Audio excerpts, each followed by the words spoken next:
Oke, salam dulu kali ya. Assalamualaikum warahmatullahi wabarakatuh. Jadi di sini saya mau paparan tentang laporan kerja praktik perancangan sistem informasi reimbursement eh, atau klaim parkir dan lembur di PT jadi Global Teknologi yang eh, PT yang saya lakukan kerja praktik. Langsung atau pengantar langsung bab satu aja. Jadi ya latar belakangnya aja itu jadi perkembangan teknologi memberi pengaruh besar aktivitas operasional perusahaan. Iya. Yeah. Jadi sebelumnya di PT Jadi Global Teknologi ini dalam kegiatan operasionalnya ada sebuah kegiatan klaim parkir yang diajukan karyawan gitu atau klaim lembur yang berlaku di perusahaan namun klaimnya masih menggunakan manual gitu. Belum ada pencatatan cara dan transparansi mengenai status klaim. Jadi dengan adanya kendala tersebut bisa menjadi sebuah perancangan sistem informasi reimbursement klaim parkir dan lembur di PT jadi Global Teknologi. Jadi perumusan masalahnya itu bagaimana merancang sistem reimbursement yang dapat digunakan untuk mengelola klaim parkir dan lembur. Lalu bagaimana alur pengajuan klaimnya hingga dapat tercatat secara lengkap dan terstruktur. Lalu bagaimana proses pemeriksaan dan persetujuan klaim. Lalu bagaimana status klaimnya sudah sampai mana, apakah sudah di-approve atau belum. Dan merancang laporan rekapitulasi klaim untuk membantu proses administrasi. Batasan masalah, anggar standar. Nah, pertama sistem dirancang untuk kebutuhan internal, jadi buat internal aja gitu, bukan buat diperjualbelikan di luar gitu. Jenis reimbursement juga yang dibahas hanya mencakup klaim biaya parkir dan klaim lembur. Untuk klaim-klaim lainnya masih belum. Dan penggunaan sistem terdiri dari karyawan dan administrator atau memiliki kewenangan untuk memeriksa klaim. Lalu sistem mencakup proses pengajuan, pemeriksaan, persetujuan, penolakan, pemantauan, status, serta rekapitulasi klaim. Lalu klaim parkir dilengkapi dengan informasi tanggal, lokasi, nominal, biaya, dan bukti pembayaran apabila diperlukan. Jadi kurang lebih ya semuanya dap apa namanya udah nggak manual lagi lah. Karena memang sebelumnya itu klaim lembur itu dan parkir kurang lebih dia menggunakan Excel gitu. Lalu tujuannya itu tadi untuk pengelolaan klaim parkir dan lembur, membuat rancangan alur pengajuan, membantu pihak perusahaan dalam melakukan pemeriksaan dan pencatatan klaim, lalu memudahkan karyawan dan memantau status klaim yang telah diajukan, membantu karena nih misalkan manual status klaim sudah sampai mana kita kan nggak tahu gitu. Lalu membantu perusahaan dalam menyusun rekapitulasi data reimbursement, jadi ada rekapitulasinya dan menerapkan pengetahuan yang diperoleh selama berbulan dalam lingkungan kerja nyata. Lalu metodologi yang digunakan dalam perancangan terdiri dari metode pengumpulan data, pengembangan sistem, dan pengujian sistem. Jadi dibagi menjadi 3. Pengumpulan data di sini kita pakai observasi, wawancara, studi literatur. Lalu untuk metode pengembangan sistem di sini, pengembangan sistem informasi adalah metode SDLC dengan model pengembangan waterfall.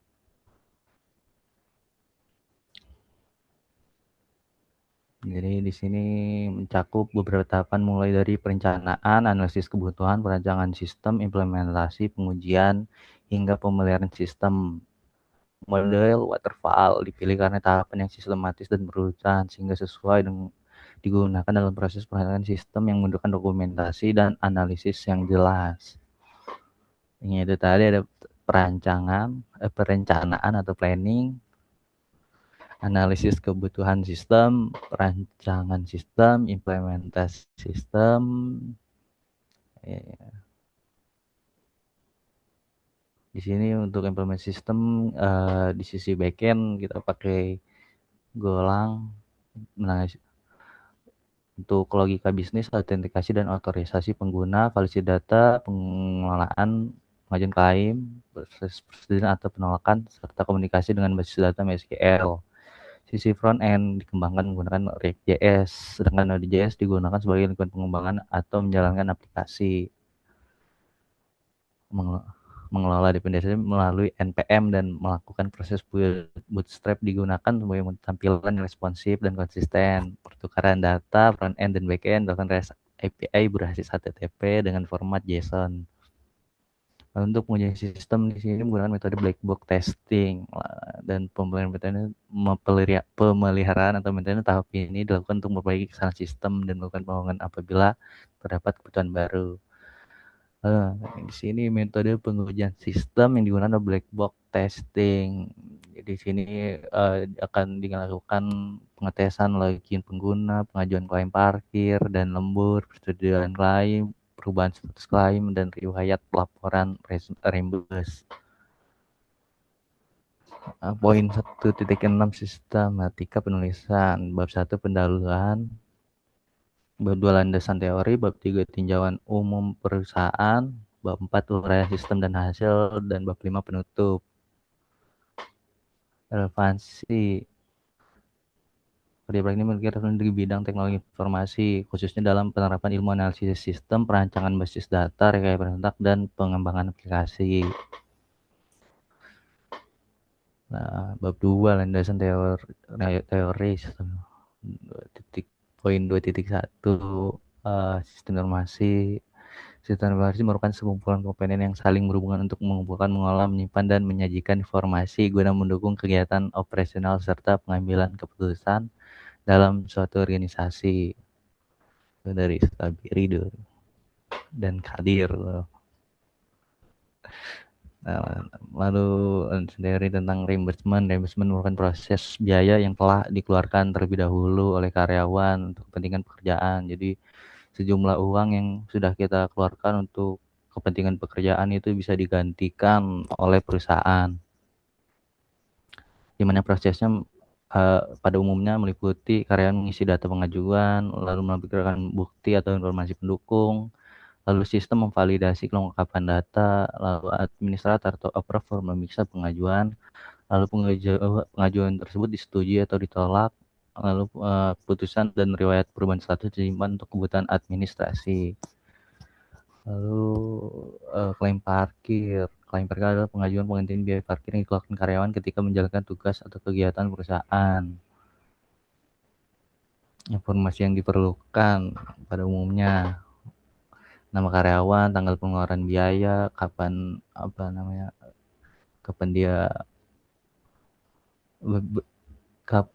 pengeluaran biayanya, kapan parkir lah, lokasi parkirnya di mana, nominal biayanya berapa, keterangan kegiatannya ngapain, lalu bukti pembayaran atau foto tiket parkir apabila diperlukan, lalu status pengajuan. Selanjutnya klaim lembur. Klaim lembur merupakan pengajuan kompensasi atas pekerjaan yang dilakukan di luar waktu kerja normal sesuai dengan ketentuan perusahaan. Peraturan Pemerintah Republik Indonesia Nomor 35 Tahun 2021 mengatur waktu kerja lembur dan upah kerja lembur sebagai bagian dari ketentuan ketenaga kerjaan.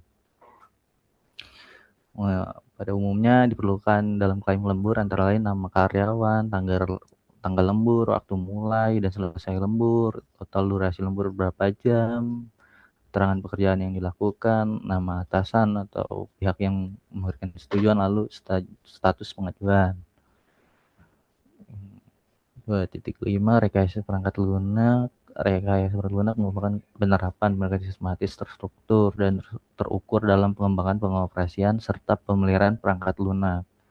Kegiatan Rekayasa perangkat lunak mencakup komunikasi, kebutuhan, perencanaan, pemodelan, konstruksi, pengujian, dan penyebaran sistem.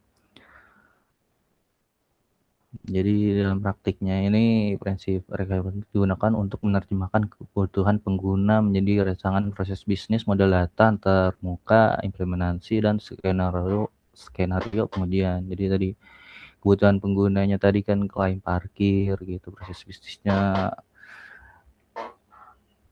tadi itu apa namanya dari apa reimburse berapa duit gitu.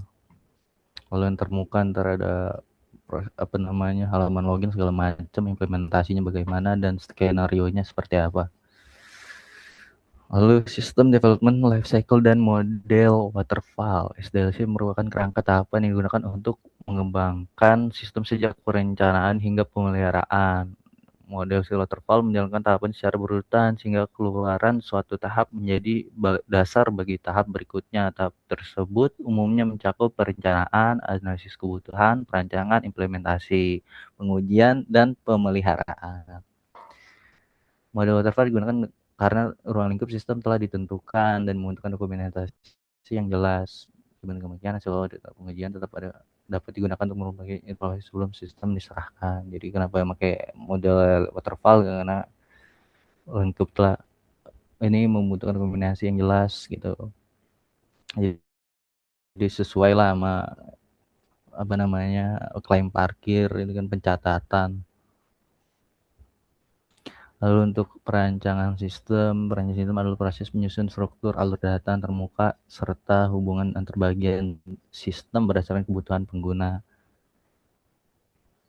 Dalam laporan ini perancangan menggunakan invite aktor, kebutuhan fungsional dan non-fungsional, alur proses bisnis, UML, rancangan bisnis data, serta rancangan antarmuka.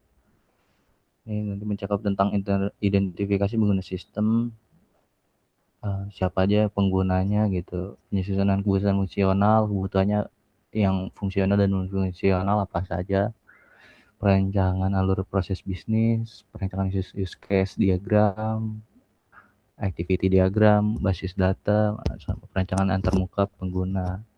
Basis data rasional. Basis data merupakan kumpulan data yang terorganisasi dan dikelola agar dapat disimpan, dicari, diubah, serta digunakan kembali secara konsisten. Model relasional menyimpan data dalam tabel yang memiliki baris, kolom, kunci utama, dan hubungan antar tabel melalui kunci asing atau foreign key gitu.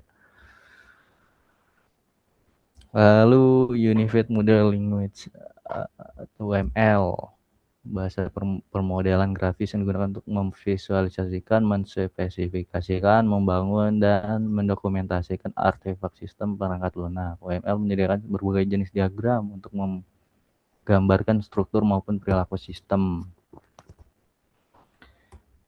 Lalu diagram UML yang digunakan ini meliputi use case diagram, activity diagram, class diagram atau ERD atau entity relationship diagram untuk menggambarkan struktur dan hubungan antar entitas.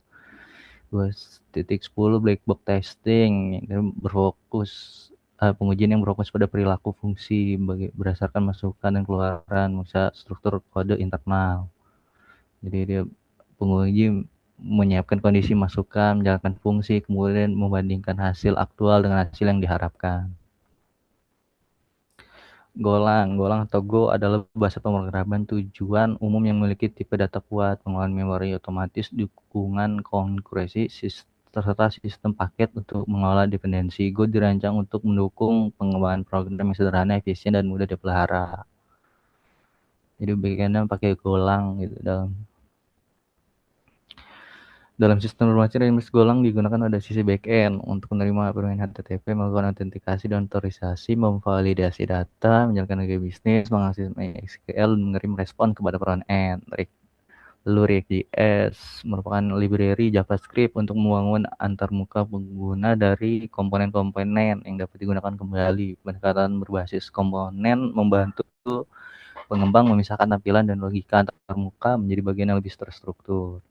Jadi React.js ini digunakan untuk membangun halaman login, dashboard, formulir, klaim, riwayat pengajuan, halaman persetujuan, dan rekapitulasi. Jadi front-end pakai React.js gitu. Node.js-nya merupakan runtime JavaScript di atas platform yang menjalankan JavaScript di luar peramban OpenJS. Dalam proyek ini Node.js tidak digunakan sebagai backend, Node.js digunakan sebagai lingkungan pengembangan front-end untuk menjalankan development server melalui npm dan melakukan proses build aplikasi React.js. Hasilnya Bootstrap ini gitu, untuk membantu menjaga konsistensi untuk styling front end MySQL gitu, pakai basis datanya pakai MySQL, REST API, referential state transfer adalah gaya untuk sistem jaringan yang menekankan pemisahan klien dan server, komunikasi tanpa penyimpanan status sesi pada setiap permintaan, penggunaan antarmuka yang seragam, dan representasi sumber daya. Dalam informasi sistem front-end React.js tindak sebagai klien dan backend golang sebagai server. Keduanya berkomunikasi menggunakan HTTP. Metode GET digunakan untuk mengambil data, POST untuk pengajuan, PUT atau PATCH memperbarui data, DELETE untuk menghapus data apabila fitur tersebut disediakan. Makna mode status respon dan HTTP mengacu pada standar HTTP semantics. JavaScript Object Notation atau JSON, format pertukaran data berbasis teks yang ringan dan tidak bergantung pada bahasa pengaturan tertentu. JSON mempresentasikan data dalam bentuk objek, pasangan nama dan nilai, serta larik. Di sistem ini JSON digunakan untuk mengirimkan data login, formulir klaim, hasil pencarian, data pengajuan, dan perubahan status antara front-end React.js dan backend Golang. Lalu keamanan aplikasi web mencakup autentikasi, pembuatan hak akses, penyimpanan kata sandi dalam bentuk hash, jadi di hashing, validasi masukan, pengendalian unggahan berkas, kesalahan, serta perlindungan komunikasi data OSP. Application Security Verification Standard dapat digunakan sebagai acuan untuk promosi kesehatan dan pemeriksaan keamanan aplikasi web. Bab 3, tinjauan umum perusahaan. Jadi PT Jadi Global ini merupakan perusahaan yang bergerak di bidang TIK, khususnya penyedia managed IT service dan solusi digital.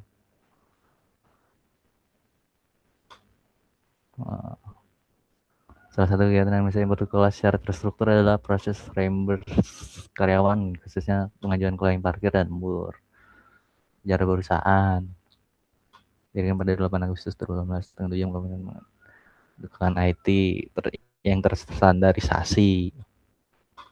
Visinya memberikan kebebasan bagi pelanggan untuk fokus pada bisnis inti mereka, menjadikan layanan IT terbaik melalui keahlian dan pendekatan yang teruji. Nah, struktur organisasi ini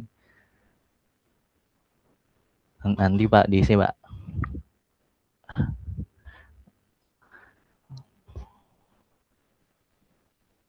Oke. Berapa? Di sini kan Kenapa? Terus lanjut. kalau ini masih ada Pak, ini uraian sistem atau hasil. Jadi dari analisis sistem berjalan, awalnya dia klaim prosesnya itu klaim parkir masih melalui spreadsheet atau Excel. Jadi mendapati beberapa kendala, data klaim belum tersimpan dalam sistem yang pusat, karyawan kesulitan memantau status klaim, administrator mungkin lama untuk melakukan pencarian data, rekapitulasi, resiko data tidak lengkap atau terlewat, bukti transfer sulit ditemukan, proses lain kurang transparan. Analisis kebutuhan sistem, yang pertama kebutuhan fungsional, ini yang tadi disebutkan. Kebutuhan fungsionalnya ada dibagi jadi 2 fitur karyawan. Jadi karyawan ini melakukan login, melihat dashboard, mengajukan klaim, masukin tanggal parkir, nominal biaya, keterangan, lalu karyawan mengunduh bukti parkir apabila diperlukan, lalu karyawan dapat mengajukan klaim parkir, memasukkan tanggal, lembur, jam mulai, jam selesai, durasi, keterangan pekerjaan. Karyawan dapat melihat riwayat pengajuan klaim, karyawan dapat melihat status klaim, lalu karyawan dapat melihat catatan penolakan apabila klaim ditolak. Lalu fitur administrator atau pihak yang berwenang, approver lah. Administrator dapat melakukan login dalam sistem, melihat seluruh data pengajuan klaim, melakukan pencarian data berdasarkan nama karyawan, jenis klaim, status atau periode tanggal. Administrator dapat memeriksa detail klaim parkir dan klaim lembur. Lalu administrator dapat menyetujui klaim. Lalu administrator dapat menolak klaim dengan memberikan catatan alasan penolakan. Administrator dapat melihat rekapitulasi klaim berdasarkan periode tertentu. Administrator dapat mencetak atau mengekspor laporan apabila fitur tersebut tersedia. Lalu administrator dapat mengelola data pengguna apabila diperlukan. Untuk kebutuhan non fungsional seperti keamanan, kemudahan pengguna, keandalan, kinerja, kompatibilitas, dan dokumentasi. Identifikasi pengguna sistem. Jadi di sini ada pengguna. Nomor satu karyawan, penggunanya nomor satu ada penggunanya karyawan mengajukan klaim parkir, mengunggah bukti, lihat riwayat, status pengajuan. Yang kedua, administrator mengisi data klaim, memberikan persetujuan atau penolakan atas untuk approver, memberikan keputusan terhadap klaim. Lalu bagian keuangan melihat klaim yang telah disetujui untuk proses administrasi pembayaran bila diperlukan.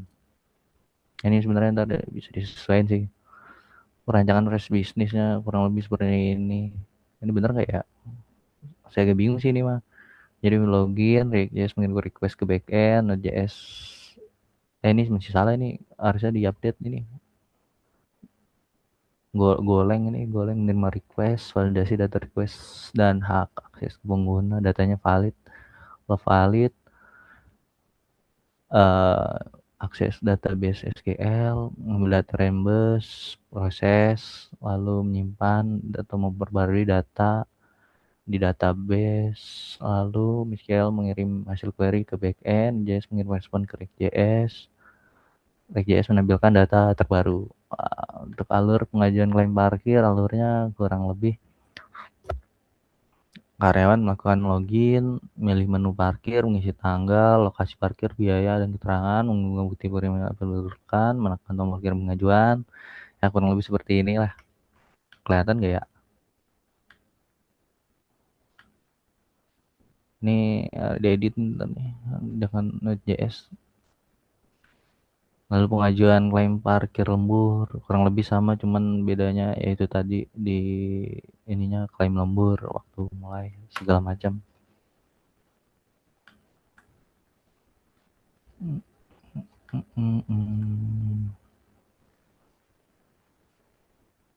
Mau flicker ya ini.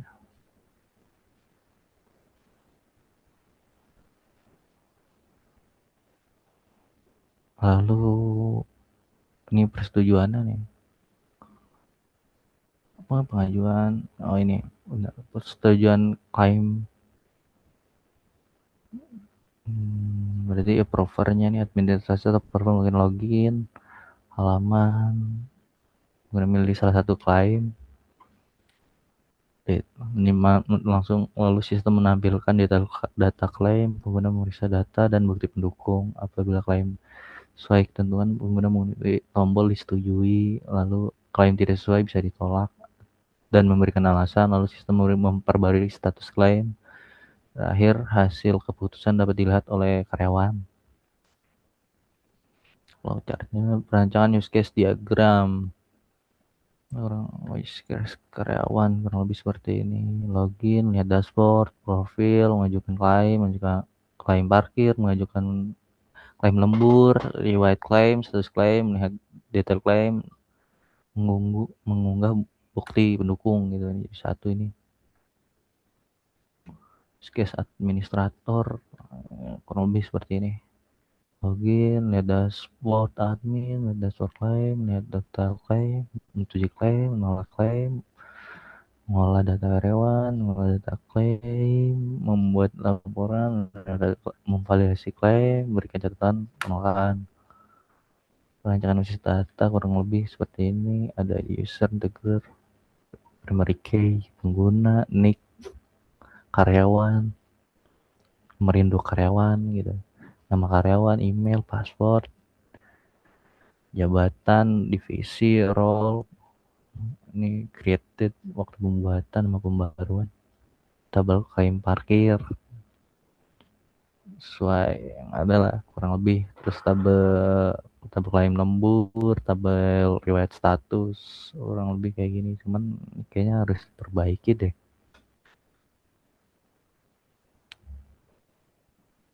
Kemarin udah ada belum ya? Nah, di sini harusnya masuk ke antar muka pengguna, UI-nya cuman belum dibuat sih, Pak. Ini implementasi sistem dia pakai ini perangkat teknologi dengan belum sering catat